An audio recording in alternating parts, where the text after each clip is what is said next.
delicious feast of academic presentations from experts from various parts of the world.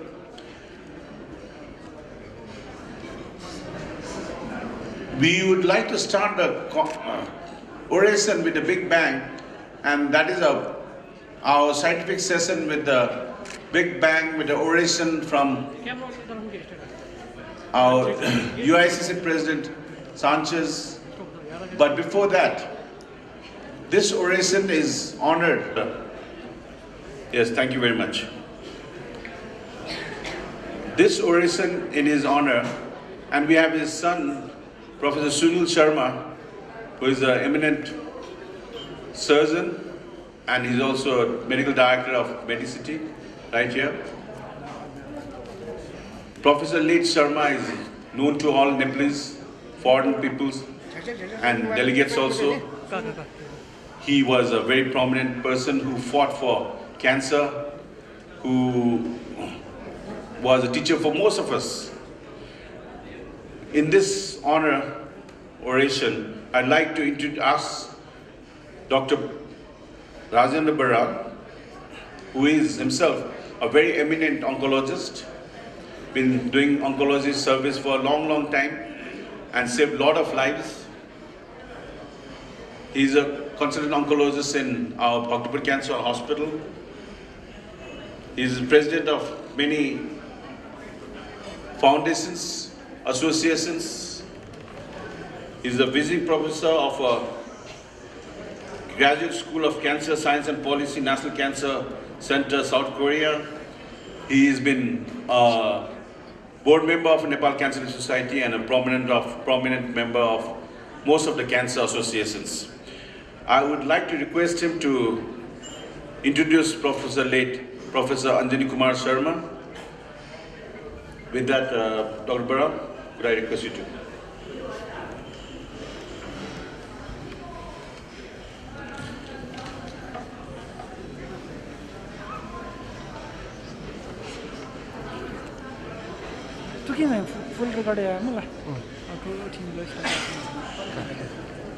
Big Chair.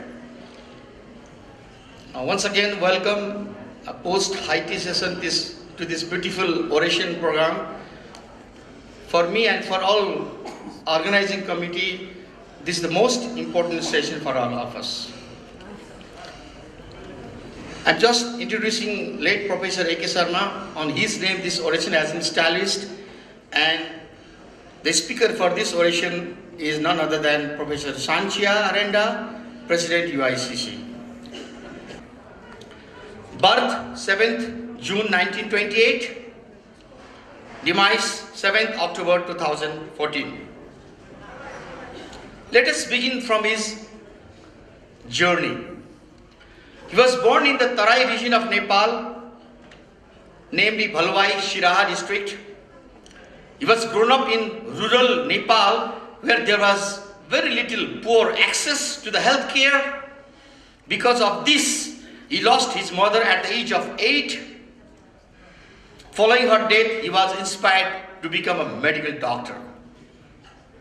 He completed his graduation MBBS from Calcutta Medical College, India in 1955, before even I was born.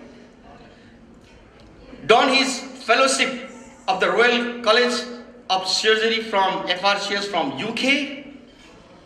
Authored a number of books, many books he has written in surgical aspects, including Cancer Chetana, which was a layman's guide to cancer. I remember by studying this book, I gave my interview for Tata Memorial Hospital and I was selected, even in that time. Still I remember. His main achievements, to be very honest, to be very proud, he was the first governor of International Lions Club of Nepal, including Bihar that time. Now we have many districts in Lions Club. He was the one and only person representing Nepal and India. Former head of the Department of Surgery, Tribhuvan University Teaching Hospital. Former head of the Department of Surgery at Beer Hospital, now it is NAMS. Also, we are very proud to announce that He is the founder and past president of Nepal Cancer Relief Society, founder of Nepal Cancer Relief Society, Bhaktapur Cancer Hospital, former honorable chairman of SARC Federation of Oncologists, SFON Nepal. He is also founder president of Nepal Oncological Society, NEONS, and former royal surgeon of Nepal. Some sweet memories we have collected on behalf of my dear friend Dr. Sunil. This is the small family of Professor Sharma. Is in the center. You see Madam Annapurna. In white shirt is his elder son, Dr. Anil, who is very senior most ophthalmologist settled in Australia right now.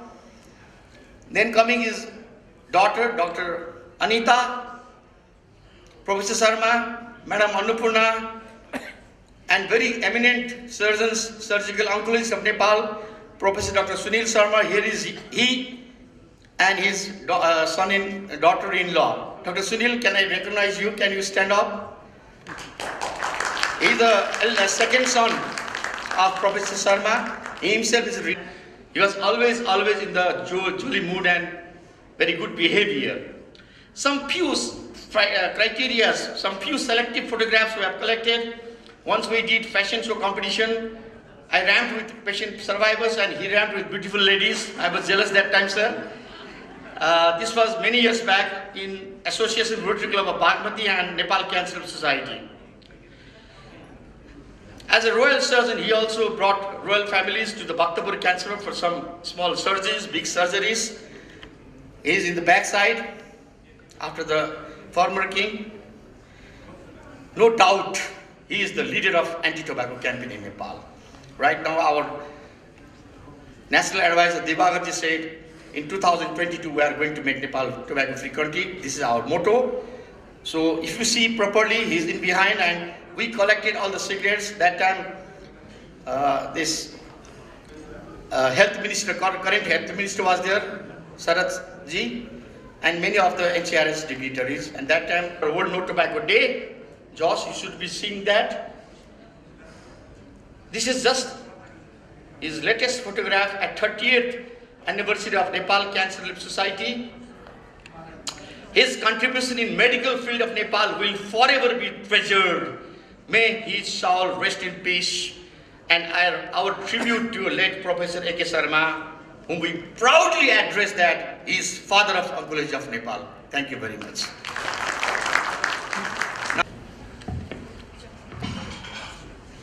Thank you, Dr. Baran.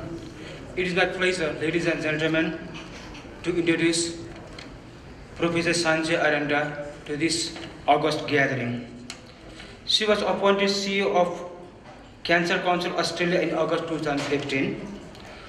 Professor Aranda has more than 30 years of experience in cancer control as a clinician, researcher, educator, and senior healthcare administrator. From her early career as a registered nurse in New Zealand, she specialized in cancer and palliative care, completing a Bachelor of Applied Science, a Master of Nursing, and a doctoral thesis exploring nurse-patient relationship in cancer palliative care. As well as being a research fellow at the Peter MacCallum Cancer Centre, she holds academic appointments at the School of Health Sciences, University of Melbourne, and the Faculty of Nursing, University of Sydney. Professor Aranda is the President-elect of the Union for International Cancer Control and a former President of the International Society of Nurses Cancer Care. Actually, I have got short CV from her, but it was very difficult for me that what I should omit and what I should say to the audience. With this brief note, dear ladies and gentlemen, please welcome Professor Sanjay Aranda. Please.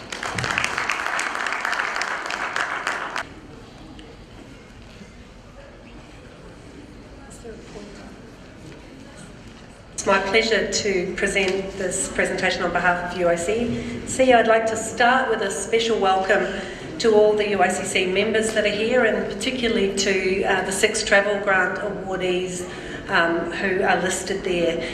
And also invite all of you who are interested in UICC to join us tomorrow at 4:30 in the afternoon to have a networking meeting in the room is up there at the bottom.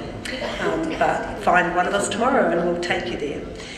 So my presentation today has been developed with Julie Terode, who is UICC's Deputy CEO and also the Director of Policy and Advocacy. And I'm going to talk to you today about the Treatment for All agenda that UICC is launching on the 4th of February, World Cancer Day. So you're getting an advance screening. Okay, next. So I'm going to talk through some of the history that's leading up to the Treatment for All agenda, talk about the advocacy agenda generally and the streams of work that this is entailing, and also to talk to you about how you might join this global movement. So the trail towards today had started in 2011 with the UN high-level meeting in New York on NCDs. This was a really important global event. It was only the second meeting of the UN that had focused on health, the previous one being on HIV/AIDS. And this led to us being able to think about global accountability and the 25 by 25 NCD targets that most countries around the world are committing to in some way. And out of that, the WHO developed the Global Action Plan on NCDs and established the Global Coordination Unit and the UN Task Force on NCDs that is beginning to monitor this. But the important thing from a cancer perspective relates to what I said this morning, in that only 30 to 40% of cancers are actually preventable. So addressing NCD risk factors will not solve the cancer problem completely. And importantly, we need to be able to also look at diagnosis and treatment. And so there's been some other pieces of work that have led towards the Treatment for All agenda. The first of these was the update of WHO's essential medicines list in 2015, and also UICC's tracking of the World Cancer Declaration targets, and that report in 2016. And of course, last year at the World Health Assembly, the Cancer Resolution, which brought together all of the previous WHO commitments into a consolidated view that is really setting the stage for UICC to hold the world to account in its commitments, both to the 25 by 25 target, but also the targets relating to cancer that fall out of the Sustainable Development Goals. So if we think about global commitments and how do we translate that to national action, we have these platforms before us, the NCD targets, the SDG targets, and the Cancer Resolution. And from a UICC perspective, there are a number of things that we have been doing to respond to that. The first of these was the launch of the City Cancer Challenge, and I'm sure many of you have heard about that, with the first cities joining the challenge as learning cities being Cali and Asuncion in South America, Myanmar in this region, and also Ghana has we announced a city at the World Cancer Leaders Summit in November, which is Kumasi. And we'll be hopefully announcing a fifth city this year. This particular initiative focuses on bringing multiple stakeholders together, governments, local city mayors, cancer societies and health service providers, to look at how they develop cancer treatment for a population of around about 1 million. But that's insufficient for UICC to be able to respond to the agenda, and so we've developed this Treatment for All advocacy agenda that I'll talk you through a little bit more. And this is now dovetailing into our capacity building program, which will be increasingly focused on building up the capacity of civil society to take forward the voice of advocacy in terms of treatment for all. And so this setting the stage, the essential medicines list, which I've mentioned, is very important. The 2015 review that UICC was heavily involved in added 16 new systemic therapies that enabled an expansion of both adult and paediatric cancer treatments. Of course, having them on the essential medicines list doesn't make them necessarily affordable, and so ongoing efforts to address the unaffordability of many cancer medicines in many parts of the world becomes part also of the agenda. This also is dovetailed with WHO's report on essential technologies. So as well as having medicines, you also need technologies. And this particular report is an important support for Appendix 3 of the WHO guidance for cancer. And this report was released last year at the World Health Assembly and provides guidance to countries on the sorts of technologies that they should invest in to give the best outcomes. It's always difficult. Every single clinician wants the piece of technology or kit that best suits their particular specialisation. But this guidance really helps to hone in on those essential things that we need as building blocks for the technologies that are available to support cancer diagnosis and treatment. Making the case for investment also has focused on 2 Lancet Commission reports that UICC board members have been intimately involved in. The first, that was led by Richard Sullivan, is the Global Cancer Surgery report, which outlines the essential technologies and support that's needed for cancer surgery. And while in many parts of the world it's chemotherapy that gets given the most emphasis, particularly in high-income countries, recognising that cancer surgery is the fundamental building block that we need to begin to establish cancer services. And this is a really important report that I recommend to you all if you haven't seen it.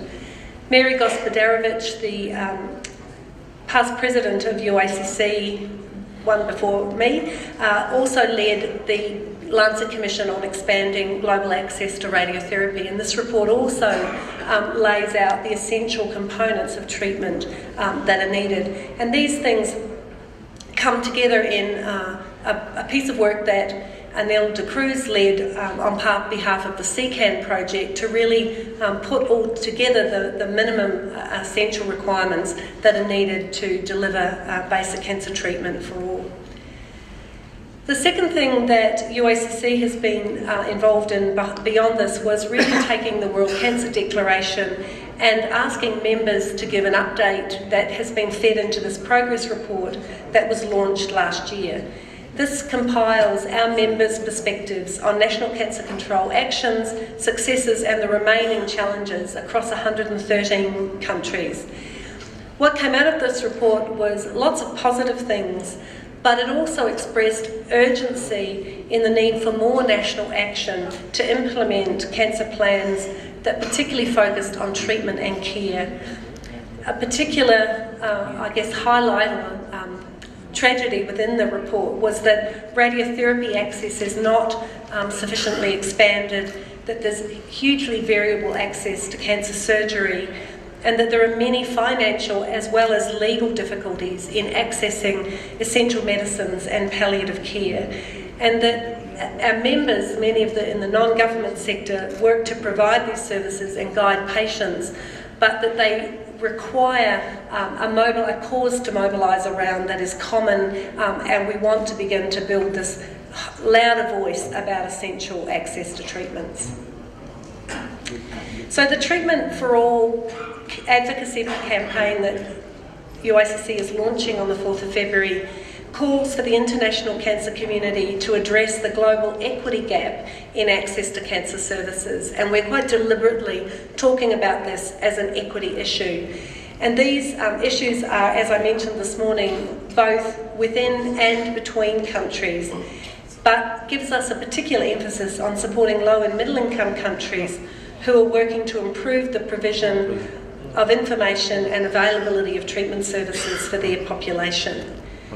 Our vision is that in 2025, that the cancer community will be proud to report that their collective action has helped to cure more patients than ever before and laid a solid foundation for sustainable impact and leaving no one behind in line for the achievement of the Sustainable Development Goals. And so this advocacy campaign will call for an increase in national investment in cancer treatment, a call for equity in access, and an expansion of networks of influence. And I'll talk you through some of the features of this campaign as we go. So the campaign aims to reduce the 4.3 million premature deaths due to cancer worldwide. And it focuses on 4 things that we've already started to hear about this morning. The first is improved cancer data for public health use, and I congratulate the Nepalese government for investing in the establishment of a registry here, and in particular to the coordinating centre and in India and through IARC, and I see Les Mary at the back, for really focusing on this. Without being able to define the problem, we actually can't decide where we will invest. The second pillar of the agenda is access to early detection and diagnosis, and we know that these are issues worldwide, both in terms of how patients present, but also timely access to things like pathology services. Timely and access and accurate treatment is the third pillar, and supportive and palliative care being an important component of care for all patients, but particularly for those for whom curative treatment is not available. And so this agenda seeks, as I said, to address the equity divide. So we've already heard this morning about the global burden of cancer, that it's the second leading cause of death internationally and a leading cause of morbidity, and that while we've got between 65 and 75% of cancer deaths occurring in low and middle income countries, which also face often a triple burden around increased poverty but also communicable diseases. The annual number of cancers is projected to increase, and the greatest burden of those, as we heard, will be in low and middle income countries. But we have this increasing awareness that poor or certain specific population groups experience inequalities in terms of risk factor exposure, access to screening, early diagnosis and timely and appropriate treatment, and many experience poor outcomes as a result. And we also heard from Josh this morning that the total annual economic cost of cancer is estimated at about $1.16 trillion, threatening health budgets and economies. And in fact, the World Bank believes that non-communicable diseases, and cancer in particular, are a bigger threat to global economies than things like the global financial crisis were. And so we need to be able to really create these economic arguments in order to have governments invest in cancer control. So the other important thing is really around this 80% coverage of access to essential treatments, which is in the NCD agenda but often gets lost sight of as we focus on risk factors. And so I refer you also to Appendix 3 of the WHO report on this agenda, which recommends highly cost-effective interventions across the continuum that were updated last year in the inclusion of multidisciplinary treatment for stage 1 and 2 cervical, breast and colorectal cancers, along with a basic palliative care package. Sometimes the problem seems so enormous it's difficult to know where to start, and these documents give a really important starting point for any countries looking to address their cancer problem. So turning back to the cancer work streams, I'm going to talk through each of those in turn. So work stream 1 is the inclusion of health and development discourse in the campaign, and the aim of this is to ensure that key global health dialogues include cancer treatment and care, including a focus on financing, on the critical importance of universal health coverage as a means or a mechanism for people to be able to afford cancer treatment. And I know the government in Nepal has committed to some aspects of this, but we encourage countries around the world to begin thinking about what taxation systems are needed to fund universal health coverage, and to understand that as not a tax burden, but actually an investment in the economic development of the country. And also to get prepared in this for the high-level meeting in New York that's planned for 2018, which will revisit the global commitments. So universal health coverage I've mentioned, it is a really important component, and the UICC has been developing some key resources, a one-pager around this, but also a treatment for all toolkit that will be translatable across disease areas so that you can pick these toolkits up and adapt them in the agenda, the advocacy agenda you want to develop in your country. Including some examples from programs like CCAN that show how and the quality and optimal outcomes that you can achieve with small investment in health. And so really changing the discourse away from one that the problem is too big to one that centres on what it is that you can do and achieve with small investment. The second campaign work stream is to work alongside the World Health Organization towards the implementation of the cancer resolution and in the development of a National Cancer Control Plan costing tool, along with the global report on cancer that the WHO is due to produce and an update of the cancer country profiles. And this National Cancer Control Plan costing tool is a really important step in getting cancer control plans off the shelf in government buildings to creating action. And so we will be seeking UICC membership organisations to be engaged in and lead national and regional NCD alliances, so partner up with your other chronic disease groups in really beginning to foster a voice for access both to reducing NCD risk factors but also in access to treatment.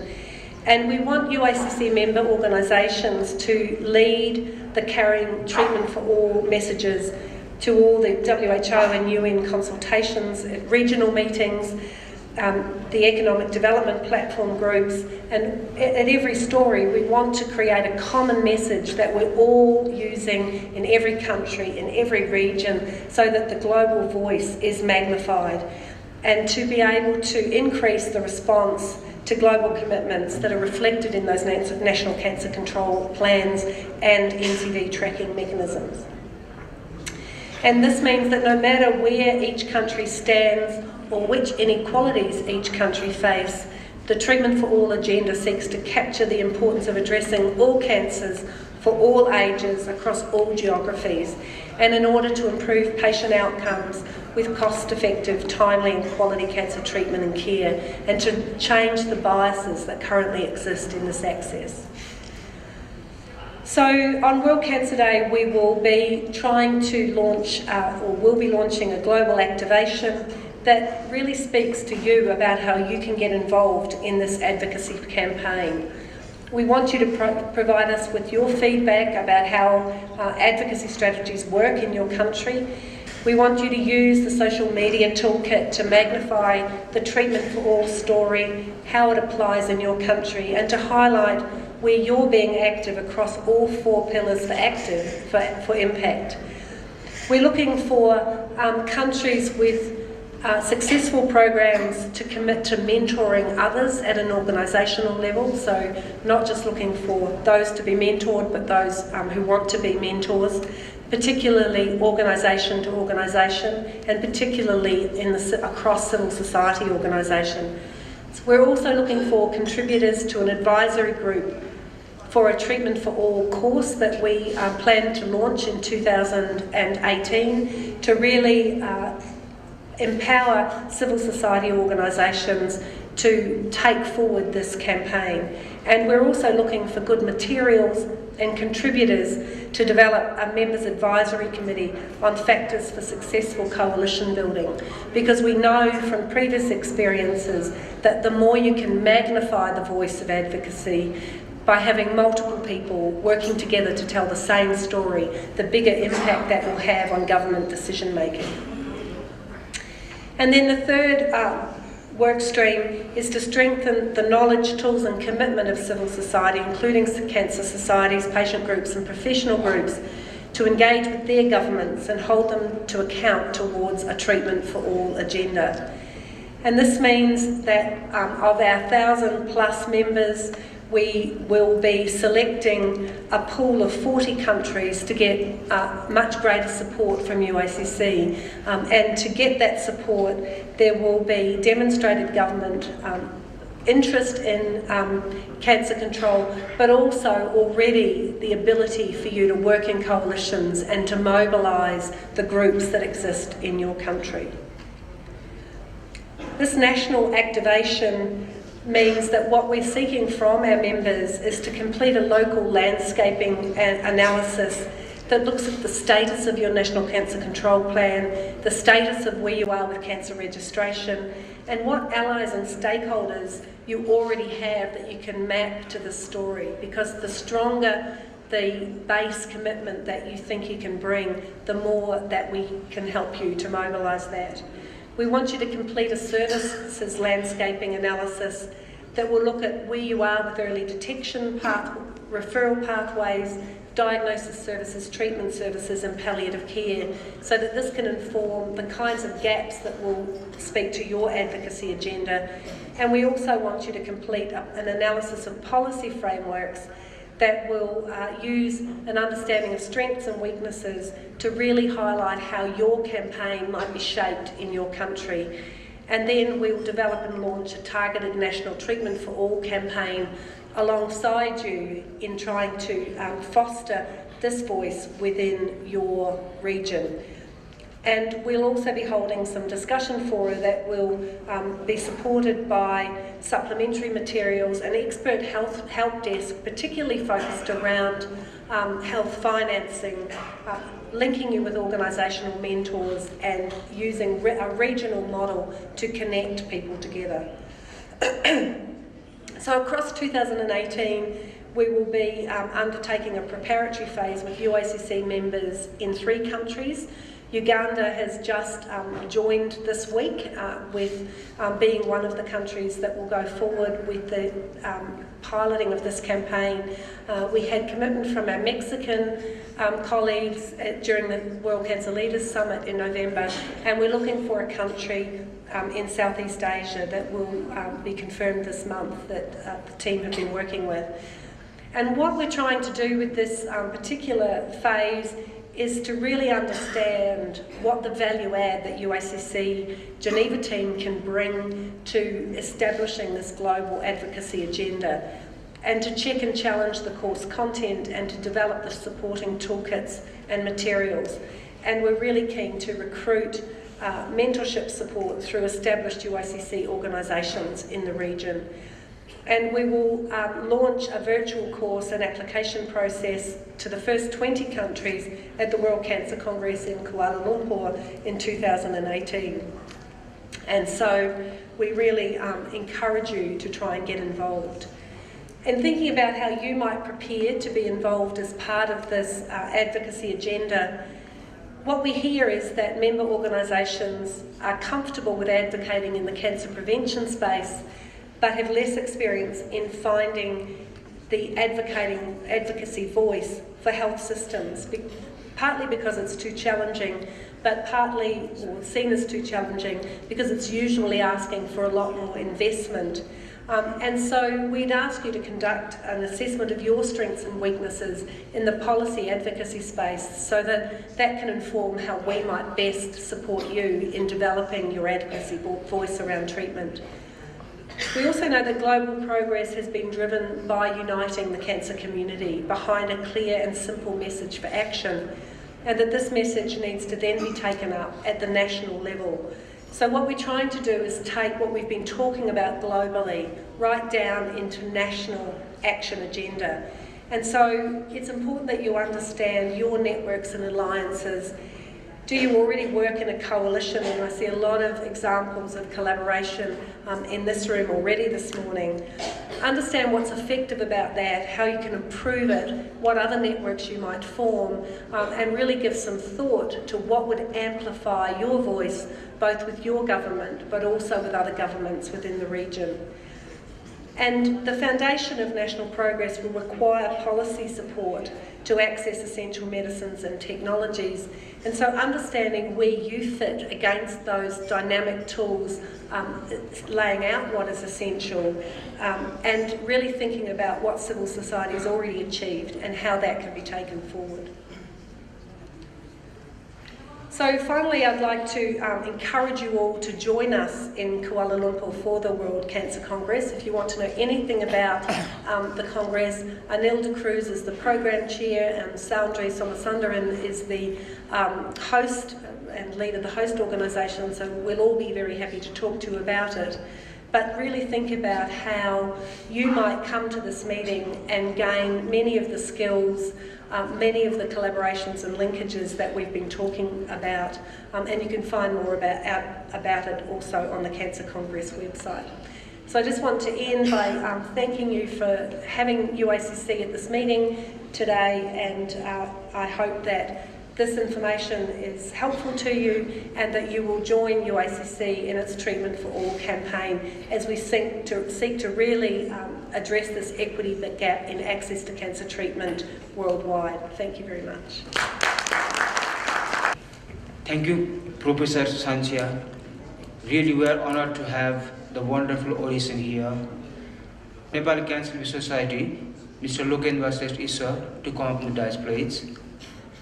Likewise, Dr. Pradeep Bendya on the dais. May I request our President to honor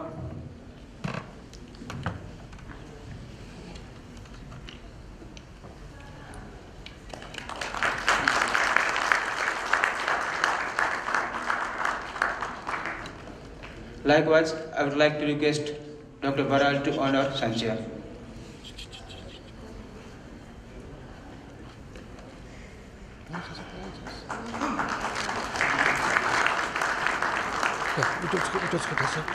Likewise, I would like Dr. Pradeep to honor.